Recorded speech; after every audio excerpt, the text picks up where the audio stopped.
Oh my God, what is WeWork doing? It's like watching a horrible car accident that you can't look away from. This has got to be the funniest business disaster of 2020 right here.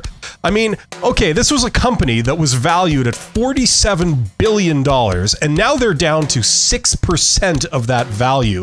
So what happens? Their number one investor steps in to bail them out with an $8 billion bailout, and then the investor bails on the bailout. And then, to make matters worse, WeWork is suing their number one investor to get the bailout money back. I swear, you cannot make this stuff up. They finally decided to stop throwing good money after bad. You know, the horse is bolted, and they're just realizing right now they might have to do something about the barn door. Welcome to my video. My name is Bill, and I'm the company's expert, and I'm doing another video today that's going to be mainly for entrepreneurs or startup founders or aspiring entrepreneurs or startup founders, where we're going to be looking at some of the big lessons from the case of WeWork. Okay, and if you don't know what WeWork is, there is a couple of excellent videos over on the Cold Fusion channel that I highly recommend you watch. I will put a link in the description. And you can watch this. It is hilarious and it is educational.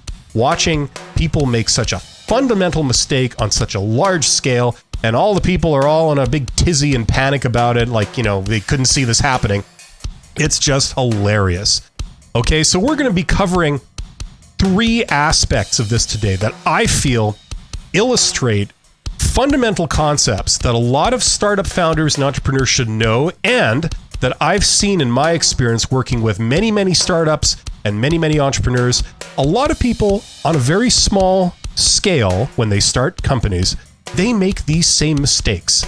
So I love the fact that we could use extremely prominent and extreme examples to demonstrate these fundamentals.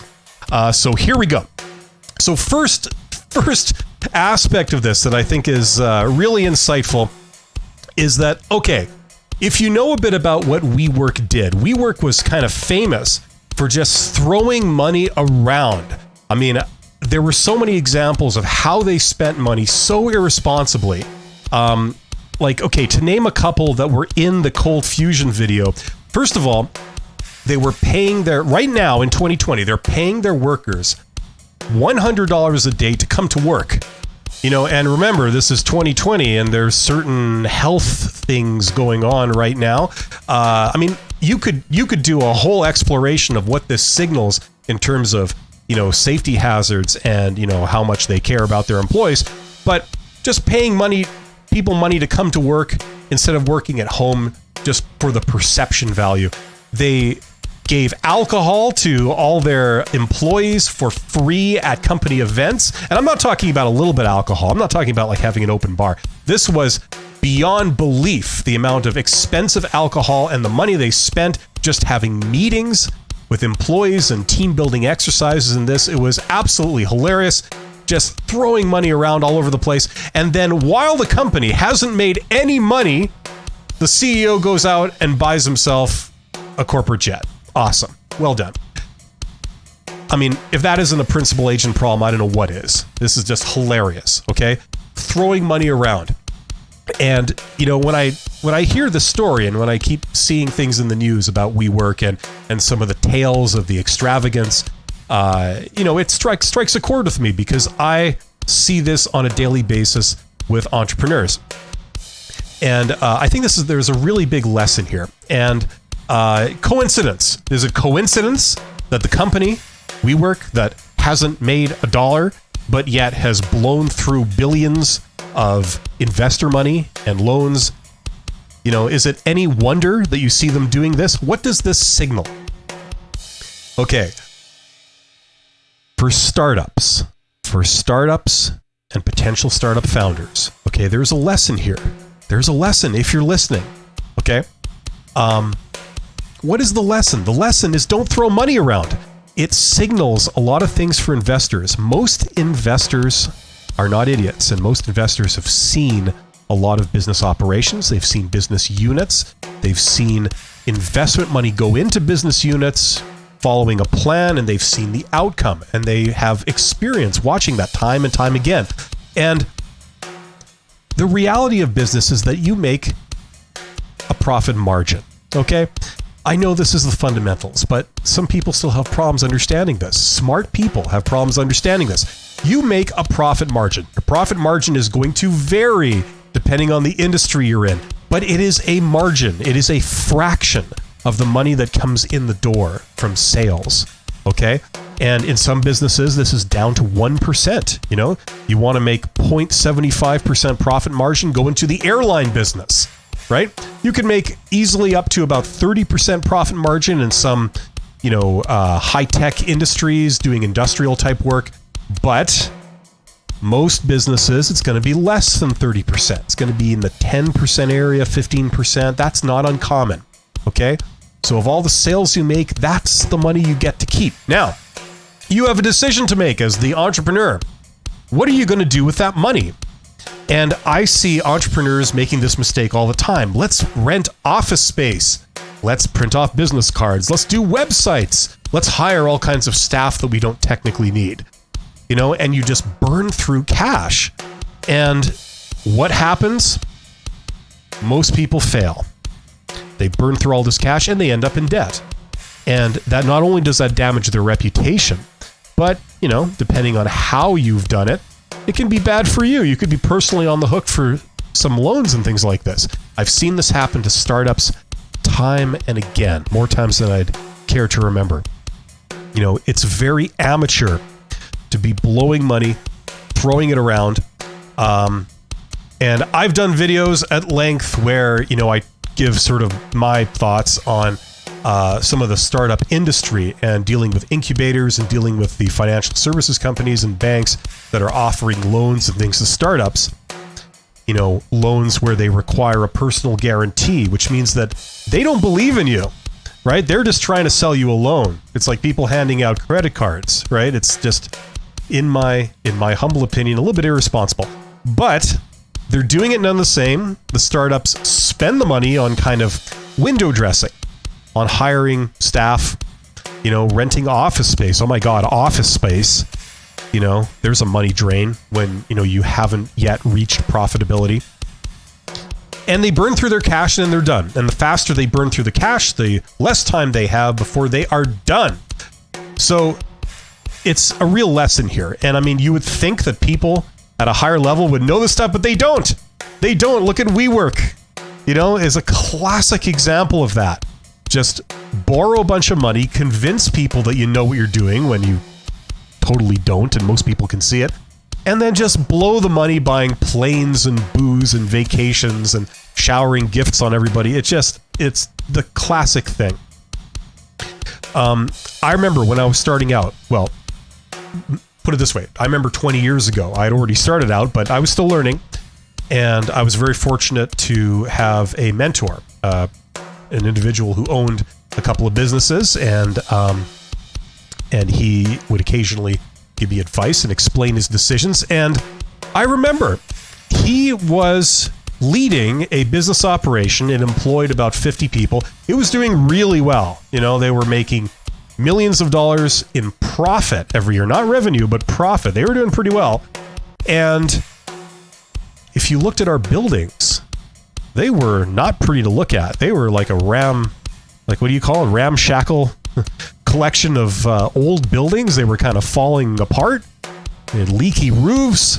They looked kind of ugly. The building had been around since the 50s and it was in a bad state. And the question was, why don't you spend a bit of money to fix this place up? Surely we can afford it. And I remember the answer that came back. The answer was, well, yes, you're right. I could do that.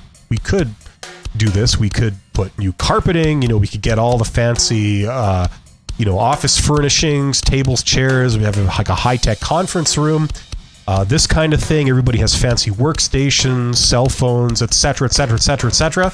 Right? We could do that, and we could give this place a facelift and make it look high-tech and affluent, right? Like walking into a bank, where everything, they got the granite countertops and the marble floors and all. We could do that. But imagine you're a customer. Imagine you're one of our customers. You walk in. What do you think? Well, number one, you think, oh, these guys are charging me too much.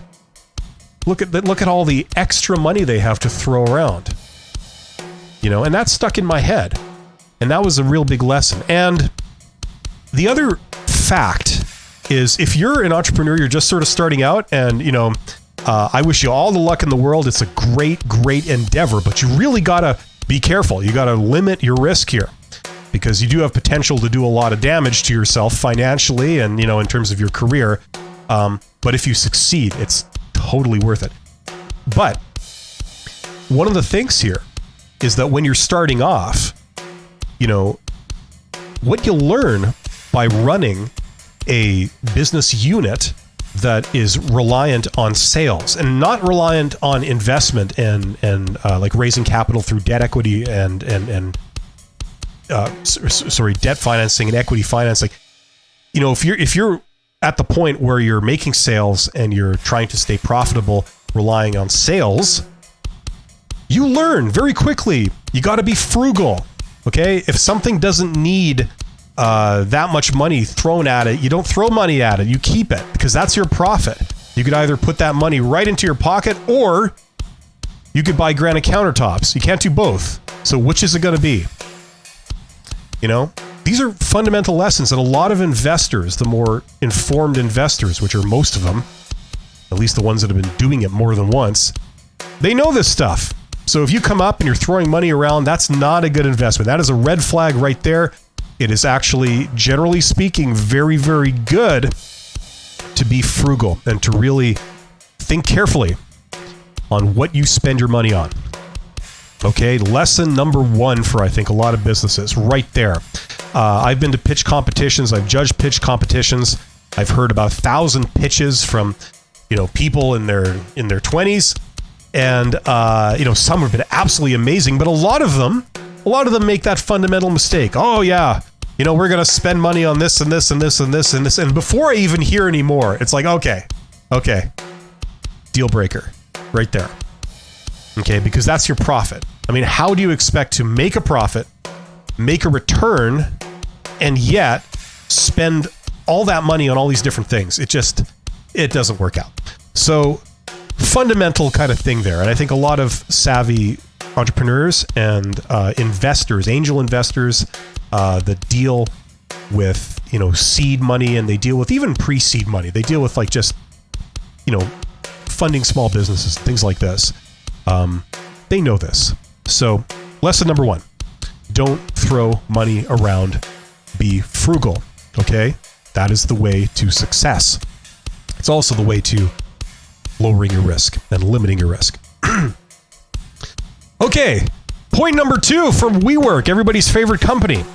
Now, what did WeWork do? Let's look at their business model briefly, and this has been covered extensively. But they position themselves like a startup, right? Like an innovative tech startup. That's been oft talked about, right? This was their thing, and really, they weren't that at all. They were in the real estate business, right? I mean, they were just renting space in buildings and being a middleman essentially between the owner of the property and the end user, the tenants that would come in and do co-working and all that kind of stuff, right? I mean, that is not a tech startup. And I mean, okay, they sort of grafted on this idea that, we have highly advanced business intelligence using big data and stuff like this to be able to predict what we should do and how we should make decisions. That sounds great. That sounds great on paper, but you go a little bit deeper and it's like, you're a real estate company. I mean, that's what you are. Let's call a spade here. Now, it is also often been talked about that if you look at their model, there's something fundamentally wrong with their model, okay, when it comes to risk and return. And for all the people out there that come from a sort of corporate finance backing, you'll know what I'm talking about here. Very fundamental concepts for if you're an entrepreneur, you're an aspiring entrepreneur, you do need to understand money to a degree, okay? And you have to understand things like risk and return. And, WeWork breaks some of the fundamental concepts here, okay? Now, you look at their model, okay? Their model is basically, they're standing between those two entities, the owners and the end users, and they are basically they're bridging the gap, okay? And there's some risk involved in demand for office space, okay? There's tenants that will pay certain amounts of money for different things, and because the market is fluctuating, it's a free market, the prices go up and down, there's a certain amount of risk. And risk means randomness. So this is what a lot of people don't understand. Randomness, okay? If you talk to any financial manager or any person in corporate finance, you know that risk means randomness, right? You can't predict. It could go up, it could come down. You have absolutely no control over it. It's like flipping a coin, right? So you make your plans with this idea that what's going to happen in the future, you know, prices go up, prices come down. They are random. They are random. They're not something that you can predict. And a lot of people get fooled. They think that, you know, I'll be able to predict the market. It's like, no, fundamental mistake. You know, many people have fallen into that trap before. And it's funny because whenever people seem like they can, you know, the Enrons and the Bernie Madoffs and all this, it's like, it turns out to be too good to be true. They can't predict it. Not, you know, if you can, it's a fluke.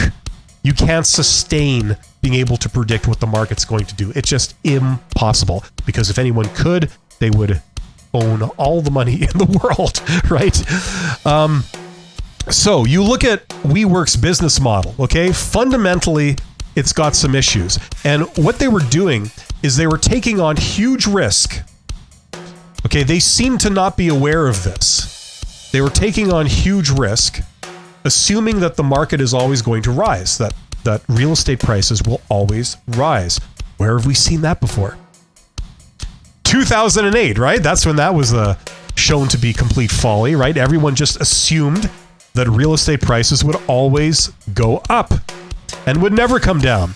And what happened? The real estate prices went down a tiny little bit, and then all these people went bankrupt. It was hilarious. I mean, it's not hilarious if you suffered the economic fallout of that, but I mean, it's just hilarious watching these people who are supposed to be smart, educated, they understand presumably the basics of investing, and you see them break the fundamental rules. And look what happened, right? And look what's happening here with WeWork. So the problem is that it's a lot riskier than they think, okay? That's the fundamental problem. And as we know in finance, you have risk and you have return. And if you are going to take a risk, you have to make up for that by predicting large returns. Only then does it make some kind of sense. Now, WeWork, you look what they did. They took the risk. They bought all these assets. They spent a lot of money acquiring property and things like this. They pretty much burned through a lot of their cash, so they had next to no money left in their bank account. And they're relying on the fact that the market prices are still going to go up. Well, what happened? The market prices haven't kept going up. 2020 occurred. And things turned sour. And now they're in trouble. That goes to show you there's always risk. The risk could be hidden sometimes. And whether you admit to it or not, it's there. And so a lot of their business models were created by using the best case scenario. And that's another fundamental mistake I've seen a lot of startups pitch. They pitch these business models where they're assuming that it's going to be like the best case scenario. And that everything will go perfectly and everything will fall into place. And they will never have to pivot or readjust or reassess what they're doing, you know, midway, which often happens. I just want to say the WeWork business model, that may have worked if you had WeWork as sort of part of a large portfolio. They were one point in the portfolio. So a lot of things go, you know, up, you know, WeWork goes down, and, you know, vice versa. You know, in corporate finance, if you're managing a portfolio, that might have worked. But for example, if you're just investing in WeWork, that's irresponsibly risky. Okay, and it seems like people just didn't understand that. It's absolute fundamentals of finance, and they didn't understand that. Just hilarious. Okay, now, I'm going to offer not really advice on this one. I'm going to offer an opinion. And I'm interested to hear if you agree with this or not. But this is my takeaway from this business model. And that is, don't be a middleman. Like WeWork. WeWork was the middleman. They kind of didn't really, their value didn't derive from creating anything new, from like wealth creation. What they did, they were just sort of a middleman that were absorbing risk and then taking a return for handling the risk, but it was done in a very poor way. They didn't create anything new. They just took the property and passed it on to the customer. So I would say don't be a middleman, okay? The reason for that is if nobody is doing what you propose to do as a middleman, that probably suggests that there's some risk to that model that you are perhaps unaware of. You know, there's maybe political risk or something like this that you're just not realizing. And if that isn't the case, okay, and you can do the model and make a profit at it, and it does make sense from a risk-adjusted return perspective, then you have issues with barriers to entry. Because if you can just come in and do this, there's nothing to stop anyone else coming in to do it. And I know people come up with clever arguments about, oh, you know, we've been doing it the longest, or we know it better than anyone. It's like, no, those really don't wash. They really don't wash, you know. So that's what I would say. I would say think long and hard before you propose any type of business model where you are a middleman. Okay, you are a piece of the puzzle where you don't actually create anything new, and the value derives from scarcity rather than creation of wealth. You know, I would think long and hard about that. These are concepts, incidentally, by the way, for you to look up. Google some of these. You know, if you're a wannabe startup founder and you're thinking about some of the ideas you could do, you know, could I do this? Could I do that? Right? Use Google. Google is your friend, and start researching some of these ideas, some of these concepts. Okay, these are the slow tools to success. Okay, a little bit of knowledge to inform your plan is always a good thing. Okay, that's what's going to lead you to success. Okay, so that's kind of my second point. Third and final point. This is going to be a little bit quicker, and I put my notes on the other side over here. I just scribbled some notes down, you know, 5 minutes before I did this video here, and they're coming unstuck from my monitor. This is real high tech, folks. You know, if you can glue pieces of paper with Scotch tape to a monitor, that's how you know you've hit the big leagues. And it's not working. So, I'm going to use one of the best innovations in the 20th century. Scotch tape. There we go. Okay, so third point, and this ties in a little bit to the second point, and that was WeWork's business model. Okay, in the Cold Fusion video, they show excerpts with their one-time CEO Adam Neumann fielding questions from people in the media about their business model and how it leaves some pretty glaring questions, which it did. And he was completely obfuscating any kind of intelligent answer to it. But the problem is, and I've seen this many times in startups and in entrepreneurs, where you ask them, you know, number one question that an investor will ask a potential entrepreneur is, you know, what's your business model? How are you going to make money? Where's the profitability going to come from?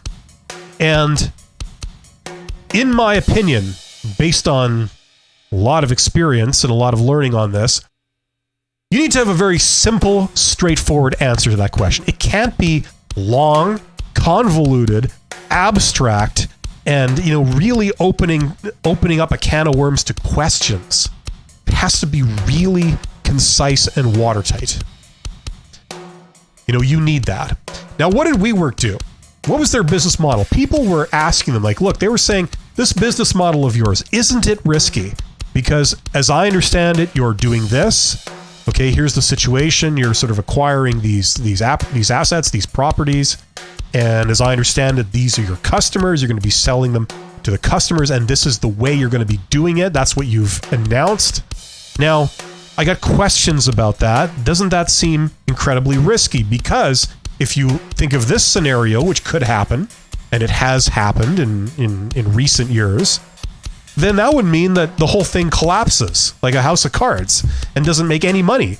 And in fact, you lose incredible amounts of money. What do you say to that? And the answers that came back when WeWork was trying to explain this was, it was very abstract. It was very convoluted. They were using things like, okay, we need economies of scale. We need a network effect, for this to result in profitability. Very complicated. That's bad. Simple is best. Okay, if you have a model for making money, simple is best. I do this. These people want this. I have the resources to do it. I sell it. Here are my costs. Here's the prices that they'll pay. Here's the data to show that. Here's my profit. And I have reached those customers. I'm in touch with those customers. Here are my customers. Here's a list of my customers. And the ultimate thing, obviously, that you'd love to be able to do is provide historical data.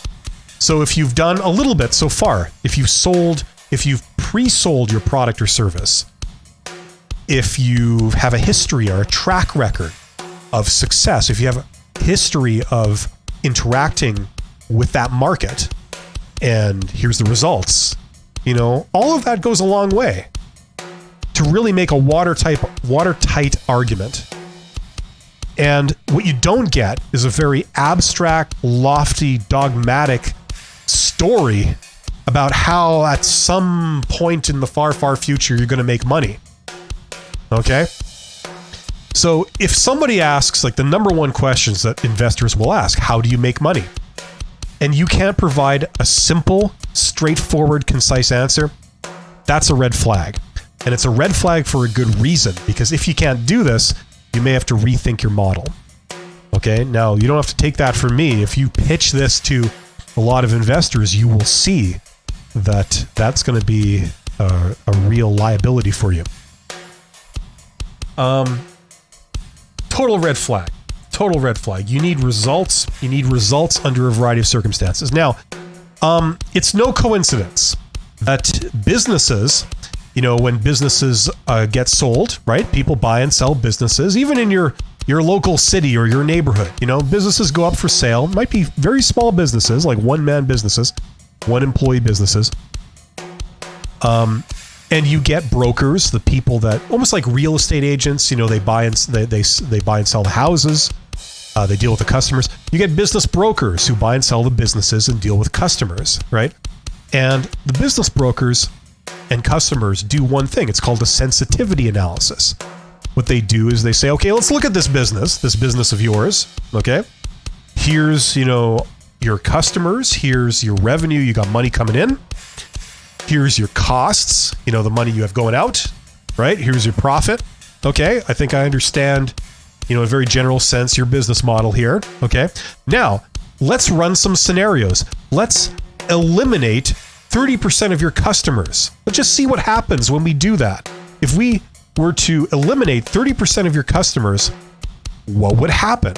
If your cost stayed the same and we reduced your revenue by 30%, what would happen? Would you go bankrupt immediately? Would you go bankrupt after 6 months? Would you be okay for, in a sustainable way, but your profitability would be reduced? What would happen? And they run this kind of analysis, right? And, this is something that you need to be able to show to potential investors, because, like I said earlier, if you're pitching it and all you're doing is you're assuming the best case scenario, a lot of investors will see through that for good reason, because the best case scenario doesn't happen too often. And when it does, it usually doesn't last. Okay. Things go up, things go down. So you got to have a plan for when they go down, right? It has to be robust. So if you have a business model where you've done a sensitivity analysis and you could say, look, I could lose 40% of my customers and still not go into the red. That's saying something, right? And that makes your business robust. And if you have a very short time between, your product or service to where you make money, these are all good things. And you look at WeWork, they broke all those rules, right? Nobody saw, a lot of people saw this, but a lot of people didn't for some reason. They were just blinded. They had dollar signs in their eyes and they were blinded. It is just hilarious So that's kind of my third point, my third bit of advice. Let me know what you guys think. If you've watched till the end of this video, congratulations. And I really do appreciate it. Let me know your thoughts if you agree or you disagree. It's interesting. Two people can look at the same event and come up with wildly different opinions. But this has been my take on it based on my years of mentoring startups and leading business units to success. It's just hilarious. I'm just blown away by the fact that people on such a high scale make such fundamental mistakes, things that startup founders at a very local level learn and master. Just hilarious. Thank you very much for watching. Stick around. This is not my regular channel. My regular channel is called The Company's Expert. This is my secondary channel called The Company's Expert Live. It's a bit of an experiment, trying to get my chops down to do things like live streaming and stuff like that. I really do appreciate your attention and any feedback you might have. Please subscribe, like, share, all that kind of stuff. And I will see you hopefully on the next one. Take care.